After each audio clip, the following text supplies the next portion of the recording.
You know, sometimes life doesn't fall apart with loud crashes or dramatic endings. Sometimes it just gets quiet. You're sitting alone, maybe folding laundry, driving home, or watching the sun fade behind the trees. And out of nowhere, this small question slips in, almost like a whisper. What's all this for? It's not heavy at first. It just lingers in the air, gentle but stubborn. And for a second, you don't really know what to do with it. You try to shake it off, scroll a bit, turn on the TV, but it stays there, just quietly waiting for you to listen. And maybe tonight you finally are, if this voice has ever visited you, if you've ever felt that soft ache of wondering why, then this space, this little corner of the internet, is for you. And before we go on, maybe hit that subscribe button. Not because you have to, but because this is the kind of place where we sit with questions together. No answers shoved in your face. Just a calm walk through the fog, side by side. You see, most people think asking what's the purpose of life means something's wrong, that you're lost or lonely or overthinking. But maybe it's okay. Maybe it just means something in you is waking up. The Buddha once said that the chance to be born human is as rare as a blind turtle rising from the bottom of the ocean and poking its head through a tiny wooden ring floating on the waves. He didn't mean it to scare us. It was his way of saying, you're here. You made it. This life is precious. And maybe that's enough reason to look a little deeper. I remember one ordinary afternoon, I was sitting in traffic, windows down, radio humming softly. I should have felt fine. I had a decent job, friends, plans for the weekend. But somewhere between the stoplights, I caught myself thinking, so what now? What's all this supposed to mean? It wasn't sadness, really. It was like some part of me finally noticed the emptiness behind all the noise. I didn't tell anyone about it. I mean, how do you even say that out loud without sounding dramatic? But that quiet moment changed something. It didn't give me answers. It gave me curiosity. Buddhism has this gentle way of turning that kind of curiosity into something sacred. It doesn't rush to solve the question. It says, the question itself is the beginning of wisdom, because the moment you start asking, what's the point? You're already stepping off the surface of things, beyond success, beyond comfort, beyond all the things we chase just to feel safe. You're starting to look inward, to notice the small spaces where truth lives. Maybe that's the whole point. Maybe the meaning of life isn't a big secret waiting to be discovered. It's the act of asking that keeps us alive, keeps us human.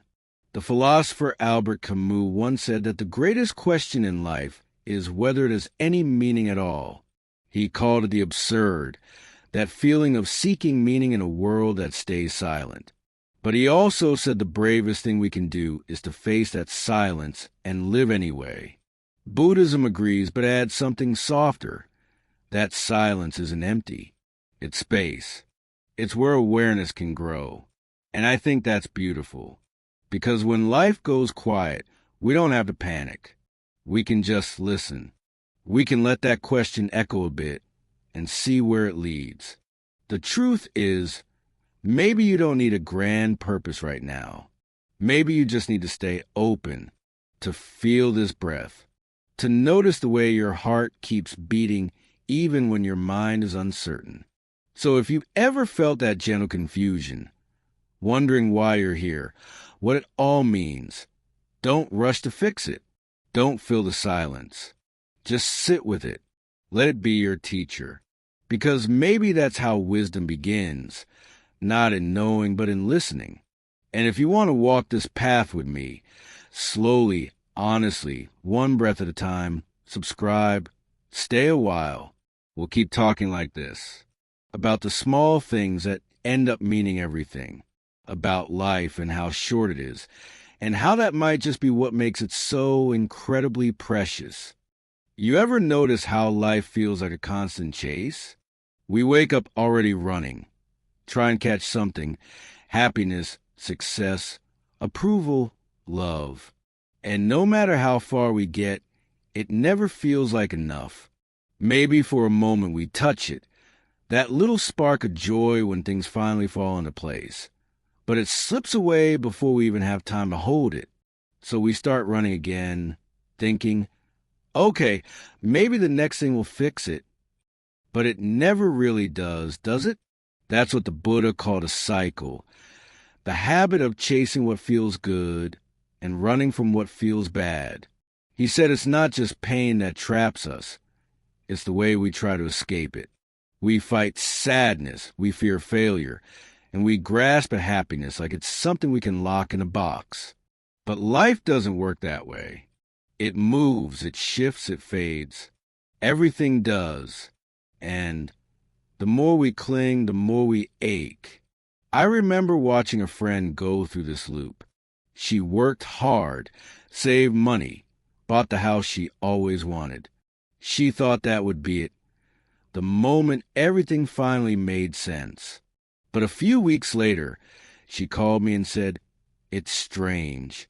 I got everything I dreamed of, and now I just feel flat."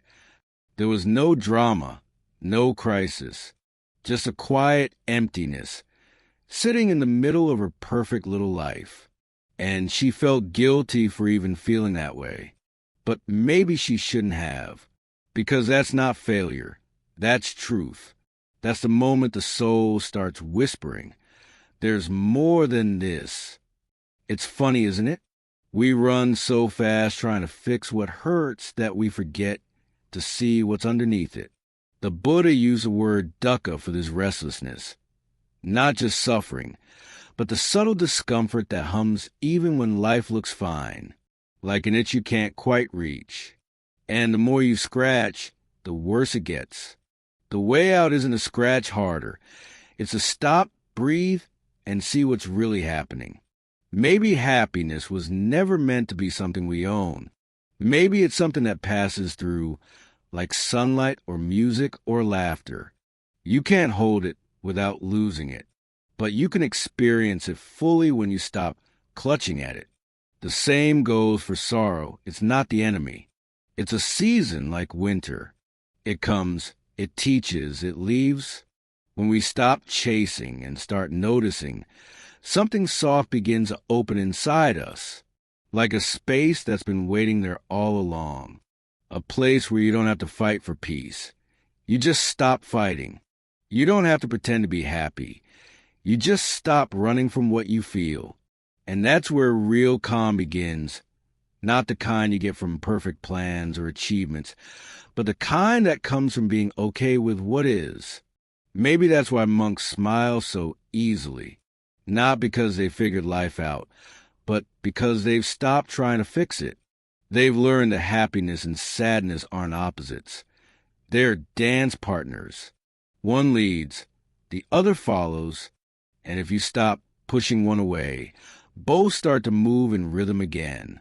So, if you're tired, really tired of chasing and falling and chasing again, maybe just pause. Sit for a minute. Let the world keep spinning without you. Feel your breath. Feel your heart. That quiet you sense beneath the noise, it's not emptiness. It's peace. It's been there the whole time, waiting for you to notice. And if this message finds you in that tired space between running and resting, maybe that's a sign. You don't have to find the meaning of life today. You just have to stop running long enough to live it. If that thought brings even a little comfort, stay with me. Hit subscribe, and let's keep walking together, one breath, one honest moment at a time. Because maybe peace isn't somewhere far away. Maybe it's right here, in the pause you just took to listen. There's a moment, quiet, almost invisible, that sits right between pain and peace. Most of us rush past it without noticing. We feel something unpleasant rising, a loss, a memory, a loneliness, and before we even know it, we're already trying to escape. We grab our phones, turn on a show, make plans, or scroll until the feeling fades. It's not that we're weak. It's that we've been taught to fix our emotions, not to feel them. But the truth is, what we keep running from is often the very doorway to peace. Buddha once said, "Pain is certain. Suffering is optional." At first, that sounds almost impossible. How can suffering be optional when life hurts so deeply sometimes? But what he meant was that pain is part of being human. It's the body and heart responding to change. Suffering, though, is the story we tell ourselves about that pain, the resistance, the anger, the why me, that keeps the wound open. Pain passes. Suffering lingers because we keep feeding it with thoughts. I remember once sitting beside a lake after something in my life had fallen apart. I didn't know what to do, so I just sat there watching the water move. The wind would ripple the surface, and then slowly it would smooth again. That's when I understood it's not that the lake stops being disturbed. It's that it knows how to return to stillness. Maybe that's what peace really is. Not the absence of trouble, but the gentle return to calm, again and again, no matter what life stirs up. We can't stop pain from visiting, but we can stop it from staying. The moment you stop fighting what hurts, something soft happens inside. It's not dramatic, not some big enlightenment moment. It's quiet, almost ordinary. Maybe it's the first deep breath you've taken all day. Maybe it's the realization that you don't need an answer right now. You just need to be present. There's a beautiful truth in Buddhism that often gets lost in translation. It's that everything you experience, no matter how painful, can wake you up. Sorrow can open the heart. Fear can teach humility. Loss can reveal what truly matters. Life isn't punishing you when it's hard. It's shaping you, gently and sometimes painfully, into someone who can finally see what's real. So maybe instead of asking, "Why is this happening to me?" we could whisper, "What does this try to show me?" That small shift changes everything. Suddenly, pain isn't an enemy, it's a teacher. And the lesson it offers is always love, patience, and understanding. When you sit with your pain long enough, it begins to soften. It becomes less about what you've lost and more about what you're learning. You start to see that beneath every storm, there's a stillness waiting, a place inside that isn't broken, even when everything else feels like it is. And when you touch that space, even for a moment, you realize something powerful. Peace was never gone. It was just covered by noise. So the next time your heart aches, maybe don't run. Maybe don't try to fix it. Just sit with it for a while. Feel it, breathe through it, and let it move through you. Because pain is just life asking to be felt. And once it's felt, it begins to heal. If that thought speaks to you, stay a while. Subscribe not just to this channel, but to the quiet truth that's already inside you. We'll keep walking together through the noise, learning how to find the stillness that never really left. It's strange how much of our lives are spent trying to control what was never really ours to begin with. We plan our days. We build our futures. We chase safety as if we could hold life in our hands and tell it what to do. But deep down, we all know control is a kind of illusion. Things fall apart. People change. Plans crumble. And no matter how tightly we hold on, life always finds its own way. I used to think peace meant having everything figured out, knowing where I was going, what I wanted, and how to make it happen. But the older I get, the more I see that peace has nothing to do with certainty. It's about learning to stand in the middle of uncertainty and not panic. It's about trusting that even when you can't see the road ahead, you're still moving in the right direction. Buddhism calls this non-attachment, but that word often scares people. It sounds like giving up or not caring, but that's not what it means at all. Letting go doesn't mean you stop loving. It means you stop clinging. You stop demanding that life look a certain way before you can be okay. You stop trying to make happiness stay or force sadness to leave. You begin to flow with life instead of fighting against it. Think of a leaf floating on a river. It doesn't resist the current. It moves with it, sometimes fast, sometimes slow, sometimes through calm water, sometimes through storms. But it never tries to control the flow. That's what letting go feels like. It's not passive. It's peaceful. It's learning to trust the river instead of fearing it. There's this moment we've all had when something we really wanted slipped away. Maybe it was a relationship, a dream, or even a version of ourselves we thought we'd always be. And in that loss, there's a grief that feels unbearable. But when time passes and the pain begins to settle, we often look back and realize it was never really loss.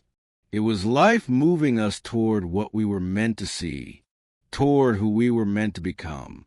I remember someone once told me, "You don't let go once. You let go 1,000 times." And they were right. Every day, life gives us small chances to practice surrender. A delay in traffic, a canceled plan, a disappointment that reminds us we're not in charge. We can either fight those moments or breathe through them and say, maybe this too is okay. That's the quiet wisdom hidden inside all the teachings. The freedom that comes from not needing to control everything. When you stop clinging, life doesn't fall apart. It starts to flow more naturally. You begin to see that everything, every gain, every loss, every change, is part of something much larger, something that doesn't need your permission to be beautiful. Maybe the real art of living isn't about holding on tighter, but learning how to open our hands. Because only open hands can receive. Only open hearts can heal. And maybe peace doesn't come when everything goes our way. It comes when we stop needing it to. So if you're holding on to something tonight, something that's already trying to leave, maybe it's time to loosen your grip just a little. Let the current carry you. Trust that you won't be lost, only guided. And if this feels like something your heart needed to hear, stay close. Subscribe, not for answers, but for reminders, gentle ones, that you're allowed to let go, and you're still safe even when you do. Because maybe, just maybe, the moment you release control is the moment you finally begin to live. There's something both heartbreaking and beautiful about the fact that everything changes. We know it's true. We see it every day in the way the seasons turn, the way faces age, the way laughter fades into memory. Yet somehow, even knowing that nothing lasts, we still hold on. We hold on to people, to moments, to feelings, as if our love could stop time. But time always moves. And maybe that's not something to fear. Maybe it's a gift. Buddhism calls it anicca, impermanence. It's the truth that everything arises and everything passes away. Not to punish us, but to remind us to live fully while we can. To love deeply while we have a chance. Because nothing, not even pain, stays forever. And that's what makes this life so precious. Its fragility. There's a quiet morning I still remember, standing outside with a cup of coffee, watching the sun rise. The light was soft, the air was still, and for a moment, everything felt perfect. Then, almost as quickly as it began, the moment was gone, the light shifted. The birds flew off, the stillness dissolved into sound. But even as it faded, I realized something simple but true. Beauty isn't meant to be kept. It's meant to be experienced. We suffer not because life is fleeting, but because we refuse to accept that it is. We want things to stay the same. We want love to stay warm, bodies to stay strong, hearts to stay young. But if everything stayed the same, nothing would ever grow. Flowers would never bloom. Rivers would never flow. And you you would never become who you are now.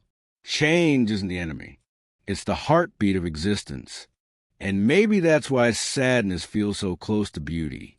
Because both come from the same place, knowing that what we love will one day pass.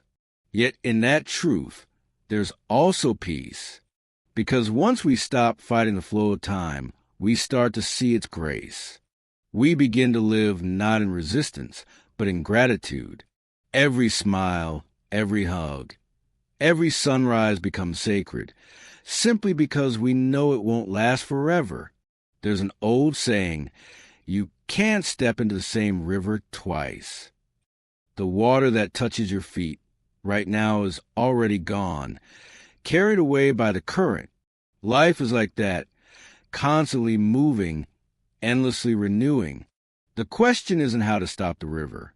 The question is how to be fully present as it flows. So when joy comes, hold it gently. When sorrow comes, do the same.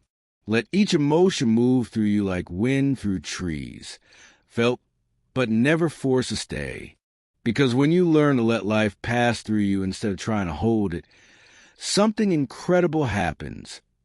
You become free. Free to love without fear. Free to live without regret. Maybe that's what the Buddha meant when he spoke of liberation. Not some distant spiritual achievement, but the quiet peace that comes when you stop demanding permanence from an impermanent world. So if your heart feels heavy tonight, if something you loved has slipped away, let yourself grieve, but also let yourself marvel. Because even endings are proof that you lived, that you cared, that something once mattered enough to miss. And if that realization brings even a small sense of calm, maybe you could stay a while. Subscribe, not to chase peace, but to remember it. Because every breath, every heartbeat, every goodbye, and every beginning, it's all part of this beautiful, temporary dance called life. And maybe the point isn't to hold on forever. Maybe it's simply to love fully and then let go. There's a saying I once heard that stayed with me. You can't be peaceful if you're always somewhere else. And it's true, isn't it? Most of the time, we're not really here. Our bodies sit in one place, but our minds are wandering, chasing what's next, replaying what's gone. We live everywhere except now. Yet this moment, this breath, is the only place life actually happens. Everything else, past, future, it's just memory and imagination. The present is all we ever truly have, and somehow it's the thing we forget the most. When the Buddha spoke about mindfulness, he wasn't talking about something complicated or mystical. He was talking about being awake to life as it is, feeling the air as it enters your lungs, tasting your food when you eat it instead of thinking about tomorrow's to-do list, listening, really listening when someone speaks to you. It's so simple, yet so rare, because our minds are restless travelers. They don't like stillness, but peace lives only in stillness. Maybe that's why silence feels uncomfortable for many of us. When everything gets quiet, our thoughts grow louder. The regrets, the worries, the noise we've been avoiding, all of it starts to echo. But that's not something to fear. That's life inviting us to look inward, to listen. Because beneath that noise, there's something steady, a calm that's been there all along, waiting for us to return. I remember one afternoon sitting by a park bench, watching people rush by, phones in hand, eyes forward, lost in their own thoughts. And there was this old man just sitting under a tree, feeding the birds. No hurry, no distraction, just presence. And for a moment, watching him, I realized peace isn't found in doing more. It's found in doing less and noticing more. We keep telling ourselves that we'll relax when things settle down, when the bills are paid, when we retire, when everything is right. But life doesn't wait for the perfect moment to give us peace. It offers it right now. hidden inside the ordinary, in a breath, in a cup of tea, in the way sunlight touches the wall. We just have to slow down long enough to see it. Sometimes we think presence means stopping all thoughts, but it's not that. It's simply noticing them without getting lost in them. When a thought comes, you don't have to chase it or fight it.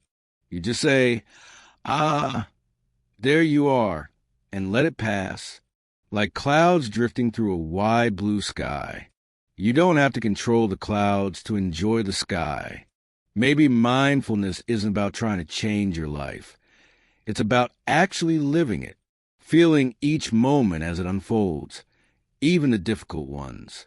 Because the truth is, every moment you're truly present for, even a painful one, has something beautiful to show you. Maybe that's what the Buddha discovered under the Bodhi tree. Not some grand secret, but the miracle of being fully alive right here, right now. So tonight, wherever you are, take a breath. Feel it. Don't rush it. Let it remind you that you're here, that this moment is enough. You don't have to fix anything. You don't have to become anyone else. You just have to be, and if you find a small piece of peace in that stillness, stay with me.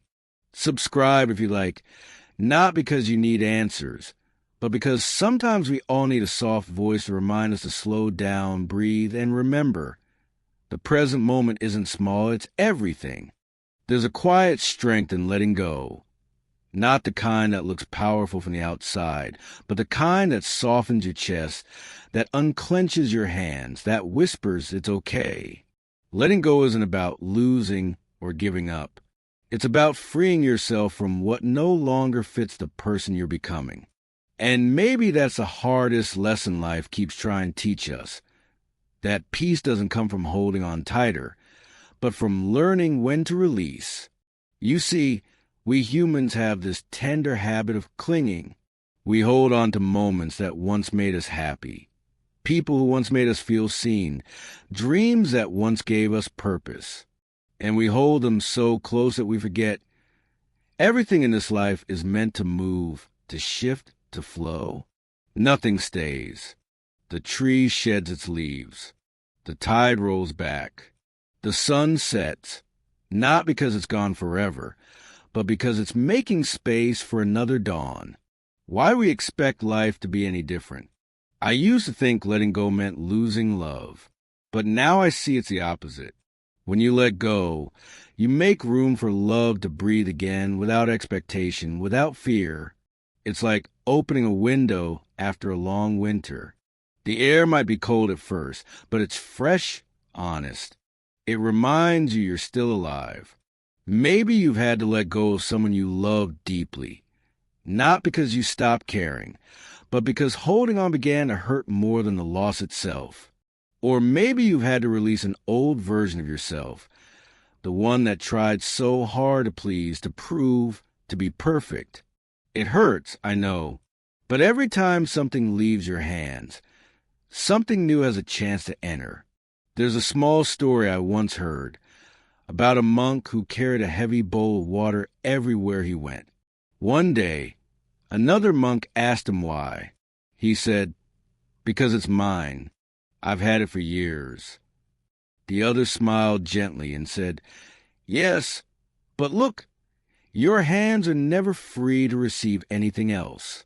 And the man looked down at his tired arms, the trembling weight of what he thought he needed, and finally poured the water out. His hands shook as he did, but in that moment, he felt lighter than he'd ever been. That's what letting go feels like. Shaky, uncertain, but lighter. It's an act of courage to stop rewriting the past, to stop demanding that life look the way we wanted it to. When you let go, you're not saying, that didn't matter. You're saying, it mattered enough to honor it, and now it's time to move on. Sometimes, what you release isn't even a person or a thing. It's an idea. The idea that you have to be strong all the time, that you must know your purpose, that you're running out of time. Maybe the only thing standing between you and peace is a story you keep telling yourself about how life should be. And maybe, just maybe, it's time to put that story down. So if you're in that place tonight where your heart feels heavy and your mind keeps replaying what you've lost, take a deep breath, feel the weight of it all, and then imagine setting it down. Even for a moment, the world won't fall apart. You won't disappear. You'll just find space, quiet, open space, where something beautiful can begin again. Letting go doesn't mean forgetting. It means remembering without pain. It means carrying the love, the lesson, the tenderness forward, without the chain of what if. You can walk away gently with gratitude. You can bless what was and still be ready for what's next. And if these words reach you tonight, maybe it's because part of you is already ready to let go, to unclench your heart, to stop fighting what's gone and start embracing what's here. If that feels true for you, stay a while, take a breath, and maybe click subscribe. Not because you need answers, but because sometimes you just need a little reminder that freedom doesn't always come from holding on. Sometimes it comes from having the grace to finally let go. You know, somewhere along the way, we were taught that life is about winning, about reaching the top, proving our worth, never stopping, never resting. But maybe that's why so many of us feel exhausted, because we've been swinging between extremes for too long. One moment we're chasing everything we want, and the next we're running from everything we fear. We burn bright, then burn out. We love too hard, then close off completely. And all the while, life keeps whispering the same thing. Find your middle. The Buddha once called it the middle path, a way of living not too tight, not too loose. It's not about being average or dull. It's about finding a rhythm that feels honest. It's about walking through life, not sprinting or hiding from it. Maybe balance isn't a perfect line we have to hold, but a gentle sway like the ocean, always adjusting, always coming back to center. Think about a time when you were trying too hard, maybe at work or in love or even in your spiritual journey. You pushed, you forced, you gave everything, and yet it didn't bring peace. That's what happens when we live on the edge of effort. We start mistaking struggle for strength, but true strength is softer. It's knowing when to stop pushing, when to rest, when to breathe. There's this story about a musician who came to Buddha frustrated that meditation felt impossible. He said, "When I tighten the strings of my instrument too much, they snap. But when I loosen them too much, there's no sound." The Buddha smiled and said, "Yes, and peace works the same way." That moment changed a man's life, not because he suddenly became enlightened, but because he finally understood balance is not found through control, but through listening. We think we'll find peace by getting rid of desire or by chasing happiness, but both are traps when taken to extremes. Desire isn't the enemy. Attachment is. Happiness isn't the problem. Grasping is. The middle path asks us to live fully, but lightly. To love deeply, but without ownership. To care, but not to cling. Maybe for you, balance looks like saying no when you spend your whole life saying yes. Or maybe it's saying yes when fear has kept you small. It's different for everyone, and that's the beauty of it. The middle path isn't a rule book. It's a relationship, one you build with your own heart, moment by moment. There's so much noise in this world telling us we're not enough, not successful enough, not spiritual enough, not young enough. But balance begins the moment you stop chasing enough and start being here, just as you are. You don't have to fix your life to walk the middle path. You just have to notice when you've drifted too far and gently come back. It's like walking through a forest. Sometimes you step into the shadows. Sometimes you move into the light. Both are part of the path. Balance isn't about avoiding darkness. It's about knowing how to move through it without losing your way. Maybe tonight you can ask yourself, where am I holding too tightly? Where am I letting go too much? And how would it feel to walk somewhere in between? Not as someone trying to be perfect, but as someone simply learning to walk with peace. That's the beauty of the middle path. It doesn't demand perfection, only presence. It's not a mountain to climb. It's a road that unfolds as you go, step by step, breath by breath. And somewhere along that quiet road, you start to realize balance isn't something you find. It's something you remember. If you've been feeling lost between what you want and what you fear, maybe this message was meant for you. Take a deep breath. Find your middle. And if these words feel like a soft reminder you needed, maybe stay a while. Subscribe if you'd like, not for advice, but for companionship.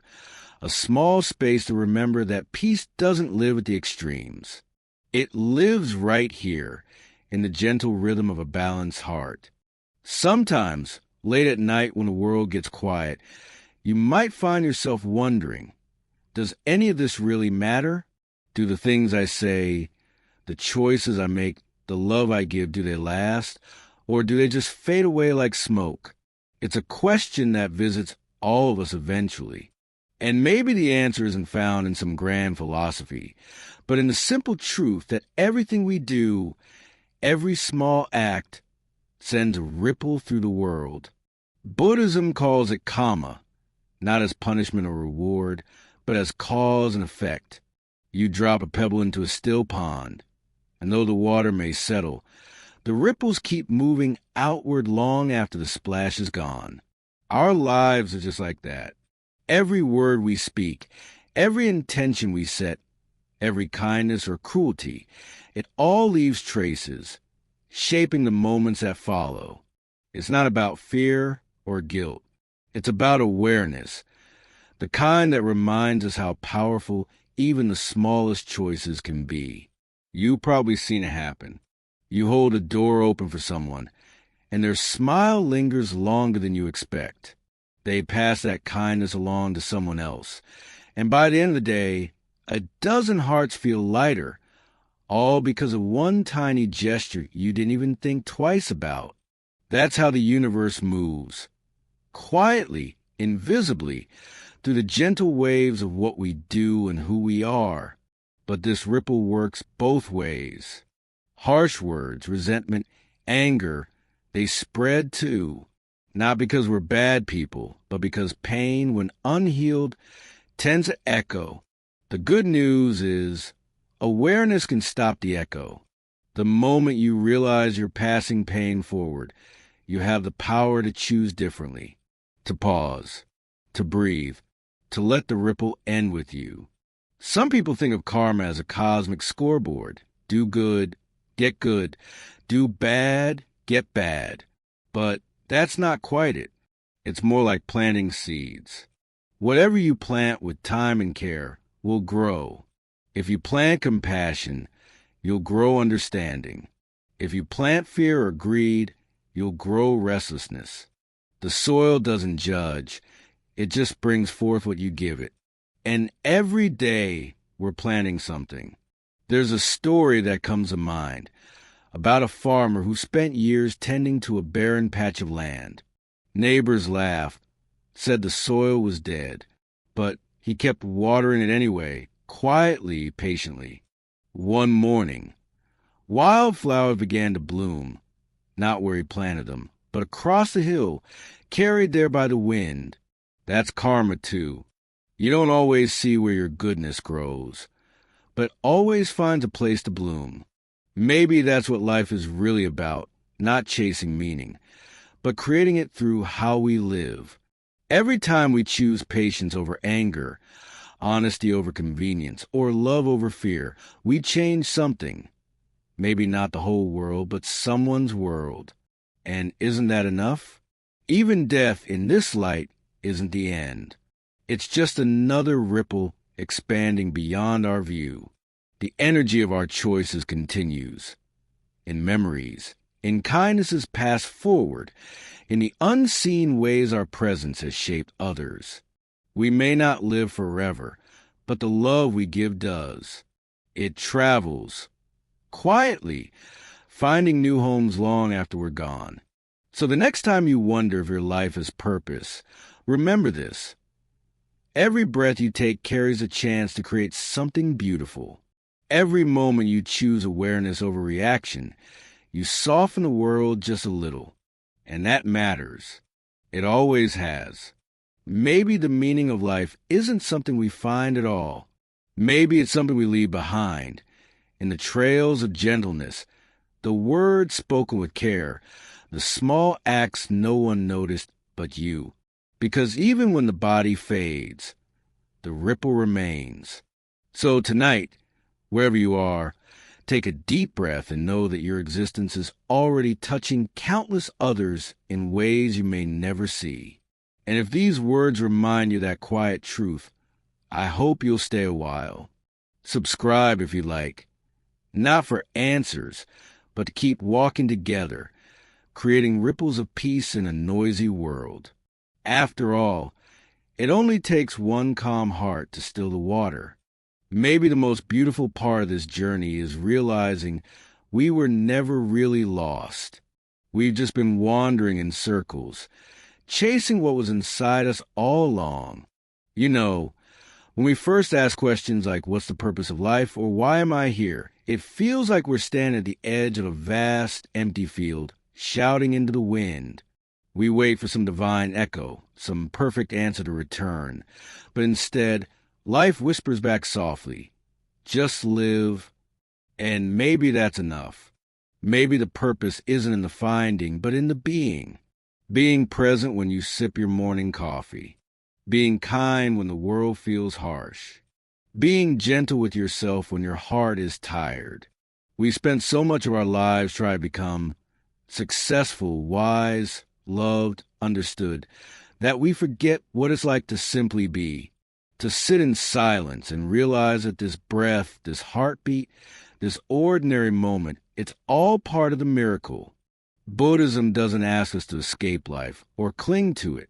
It simply invites us to see it as it is, to understand that joy and sorrow, gain and loss, beginning and ending, are all threads of the same tapestry. And when you stop fighting the fabric, you start feeling its softness. You start realizing that nothing was ever truly missing. The peace you were searching for wasn't waiting at the end of the road. It was walking beside you all along. When the Buddha spoke about awakening, he wasn't talking about becoming someone different. He was talking about waking up to what's always been here. This mind, this heart, this moment. It's not about perfection. It's about presence, the kind that allows you to hold pain without drowning in it, to feel joy without clinging to it, and a love without needing anything in return. You might not see it right now, but you've already come so far. Every time you chose kindness when it was easier to turn away, every time you forgave when bitterness seemed justified, every time you got up after falling, that was awakening in motion. Life isn't a straight line. It's a circle of remembering, forgetting, and remembering again. And each time you return to yourself, the circle widens. So when you ask, what's the meaning of my life? Maybe the answer is this: to come home to the breath, to the heart, to the quiet truth that you are enough exactly as you are. There's no need to chase after enlightenment like a prize. It's found in the gentle awareness of washing dishes, in the laughter you share with a friend, in the tears that fall when you let go of something you loved. Every moment you live with open eyes and an open heart. That's it. That's the purpose. And as we reach the end of this reflection, I want you to remember something simple but deeply true. You are not behind. You are not broken. You are a part of this unfolding story, moving at your own rhythm, learning in your own way. The light you've been searching for isn't somewhere far away. It's the quiet glow that's been flickering inside you since the very beginning. So breathe, be here, and if this message touches something in you, stay connected. Subscribe if you'd like to walk this path together, not as teacher and student, but as two travelers resting under the same sky, sharing the same silence. Because sometimes that's all we really need. Someone to walk beside us, reminding us that we're already home. Maybe that's what life is, after all. Not a race to destination, but a slow, tender returning back to ourselves, back to love, back to this moment, exactly as it is.